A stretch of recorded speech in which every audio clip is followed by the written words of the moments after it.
deciding who is the right candidate on the election day. First, a little history on CCE. As some of you know, Cerritos was lacking an open platform where anyone can express their opinion without fear, regardless of their gender, nationality, color, race, ethnicity, or social economic status.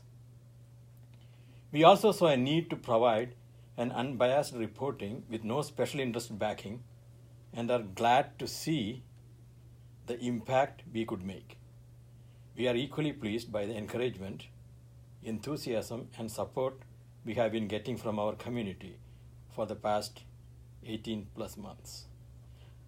CCE offered to meet the candidates during June primary, and few of them responded, as you have seen on our Facebook page. We repeated the offer and are hoping to bring all the 4 candidates running for the 58th Assembly and 32nd Senate District in a 4-part Facebook Live series. Meet Mike's Republican candidate for the 58th Assembly District seat. Welcome, Mike. Thank you. I appreciate the opportunity to visit. And I think one thing our viewers should know, just as they get an opportunity to learn, we as a candidate get an opportunity to learn from the questions. So it's really a two-way street. So I look forward to having a good, thorough discussion. A lot of us spent a lot of hours at work today. Some of us may be getting ready to go to work, who work an overnight shift. But we should have a good time being able to talk about some important issues that affect a lot of us. So I look forward to this opportunity over the next hour. Okay, thank you, Mike. So let us go through some questions we have here. We got this from our fans during the past few months since we announced this Facebook Live event. You know, you take a look at the crime situation. Let's be very honest about what went on in the legislature this year. This was the year of the criminal. The criminals got the laws. We didn't. We didn't get anything to protect us. The criminals are being let out of jail. Now they've got the legislation passed where, coming close to where you live, the cities can enact the laws that will allow safe drug houses. Are we kidding? That is ridiculous. We all see the mess up in Sacramento that's gone on, that's allowed this, because San Francisco allows this kind of nonsense to go on. I want to make it very clear. I am not for letting the criminals out of jail. We need to lock them up. There has to be a clear right and wrong in society. And this legislature has muddied that waters like never before, have given criminals unbelievable opportunities to get out of jail, lower the crimes. We've allowed 14 and 15-year-olds that can go out and murder somebody and not be held accountable. So I want to make it very clear, that is not Mike Simpfendorfer. Mike Simpfendorfer is going to make sure we put the criminals on notice. I was endorsed by ALADS for a reason. I support our sheriff deputies doing their job. I am not going to tie their hands behind their back. I'm not going to be part of a group of people who seem to think the solution is, let's just, the criminals weren't really that bad. Bull. We need to lock them up. Our grandmothers need to be able to walk the streets and take their grandchildren to the park without an issue. We need to be able to go walk anytime that we want on our streets to the parks, to the farmers market. We need to be able to let our children go to school without an issue. But right now, this legislature, including my opponent, supported everything that the criminals wanted, and we got nothing. So I hope that makes it real clear as to where I stand on crime. Thank you, Mike. And that was one of the most common questions we get regarding Proposition 47 and 57. So let us move on to the next question, which is one of our fans asked, how will you address homelessness and the encampments around the cities? We are plowing billions with a B, taxes, going to what? To help the homeless. And what do we get? A growing homeless population. Sacramento has completely failed in their effort to be able to do something about reducing, let alone managing, the homeless camps that seem to be growing up. I heard the term the other day, people call them Garcettivilles, after Mayor Garcetti. We need to make it very clear. Cities should have the right to be able to monitor and say, these encampments are not allowed. We should be able to block grant money to nonprofits.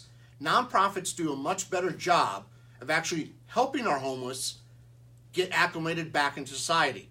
We have too many people in government who seem to think the job now is collect more tax revenue, create new permanent bureaucracies, and tell the homeless people, it's okay, we're now here to take care of you forever, and you can keep on sleeping in your tents. No, I'm sorry, that is not acceptable. What's acceptable is that we fund the nonprofits with block grant funding. They're much more efficient. They actually care about what they're doing to reduce the homeless, and have a very clear discussion with homeless, sleeping on the streets, sleeping on the benches, sleeping in doorways, urinating in doorways, defecating in doorways. That is not allowed, period. And we're going to have a clear way of taking a person from being homeless back into society. And we will provide those nonprofits with plenty of money. We are collecting billions with the B, and we're all tied up with bureaucracy. That needs to end. We need to give it to our churches. They know what to do. We need to give it to our nonprofits. They know what to do. The problem is, the politicians, they don't have a clue. Let's fire them. Thank you, Mike. So here is another question from one of our followers. As we know, there is the sanctuary city is a very, very controversial theme, and some of our neighbors decided to join sanctuary cities. So even in Cerritos, this is one of the hot topics. Mm-hmm. So what would you like to tell them? I would like somebody to be able to present the person who actually became a citizen because of SB 54. Please bring that person forward so we could try to understand how SB 54 helps somebody become a citizen. All SB 54 did was allow politicians with a political agenda to beat their chest and show, I'm going to take care of people who need help, and I'm going to fight Washington, D.C. That's great. So again, what did you do to help people? And we're finding out not much. The state does not control immigration law. What the state ought to be doing is enacting, we will give a tax credit. You become a citizen for the next 2 years because of the high cost, we recognize the high cost, we will issue you a $250 a year tax credit. That's something constructive. That is something helpful. That encourages people to take action. Right now, the only action they're encouraging people to do is fear built upon more fear by politicians feeding the fear factor. If the state of California and local cities and counties and nonprofits wanted to be able to do something to help people, there's a lot of people that could potentially fix their immigration issue. It's the cost. I went through it myself. I know what that cost is. I made the decision of taking care of the immigration work that I had to do or buy a new car. So instead I drove a vehicle 250,000 miles on it. It's costly. It's thousands and thousands of dollars. We need to be able to fund nonprofits and ask people, if you believe you can fix the issue and you simply need some help, come forward. Share with the lawyers who are going to volunteer their time or work at a deep discount under the umbrella of the nonprofits, and let's solve the issue. Let's stop all this chest beating. It doesn't help anybody, and all it does is drive up the fear factor. I want to be constructive and do something that we can control, not sit here and just play politics, which is what's going on. Okay, now let us move on to the next question here. One of our followers wants to know your thoughts on marijuana permits being issued to private businesses. Recreational use of marijuana, I'm sorry, I do not support that, period. Because what we have failed to do is tell our students, you want to go out and drive a truck. Truck drivers now are getting anywhere from $50,000 to $80,000 a year. Guess what? If you're a recreational user, you are not getting the job. The Department of Transportation regulates that. They take a urine test. You've used marijuana? That's it. We have completely failed to communicate the consequences. So I am not in favor of the recreational use. Medical use, that should be tightly controlled. And my fear is we're simply just letting, oh, no problem, go ahead. And we all know what happens. Once you start to let that out and lose control of it, their focus for medical use only starts to get gray areas. And that is my concern.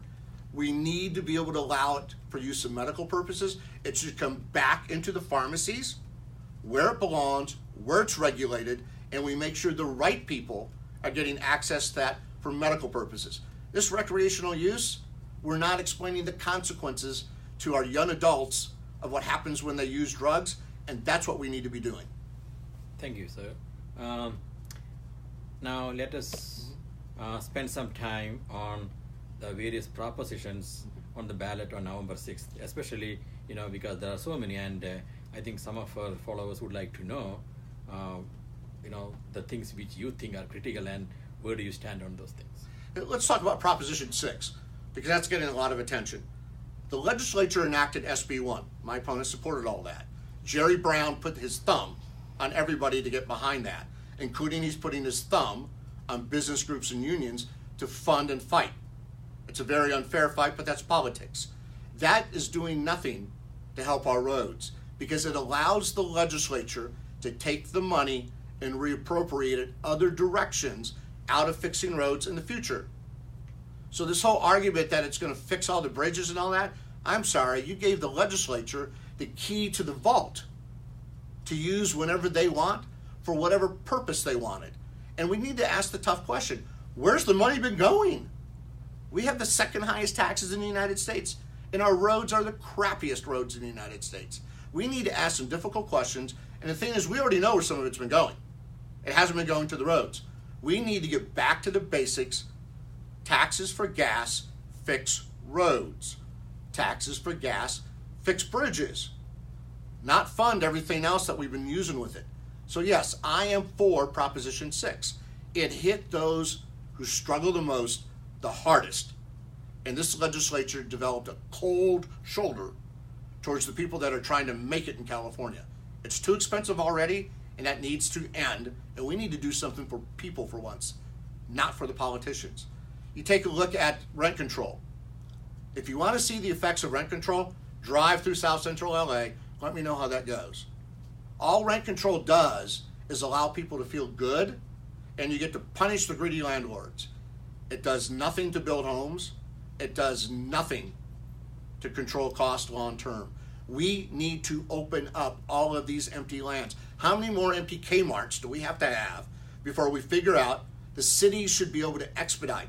List the parcels that are empty that would be available for expedited rezoning in Cerritos, in Artesia, in all the cities, where within 90 days it could get rezoned to mixed use. It has to be purchased by only owner-occupied purchases, and we would build properties that are at least 10% below the going rate, so our young home buyers have a fighting chance. That's real solutions to doing something about housing. That cities control what's going on. Every time Sacramento seems to stick their nose in it, all they do is make it worse. So I want to work with the cities and put out a list of addresses and say these addresses in our city are available for expedited zoning to mixed use. You have to agree to resell owner-occupied only, 10% below the going rate, and it's owner-occupied. So we give our kids a fighting chance, and then do a set-aside to be able to help the people that are struggling who want to be a homeowner. So you go to the builder and say, we're going to authorize 50 units to be built on this property. You got to set aside somewhere between 5 and 10 of them for low income, and then invite Habitat for Humanity to come into the formula and say, you know how to find the right people who deserve the help. So have them be part of the solution instead of antagonizing them by not trying to help them. That's the type of leadership that we need, where it brings all these parties together and we start building. We must start building. And we need to be able to build now, not in a year, not in 2 years, but now. I'm asking the cities, open up those empty commercial lots, make them available for expedited rezoning, and let's start getting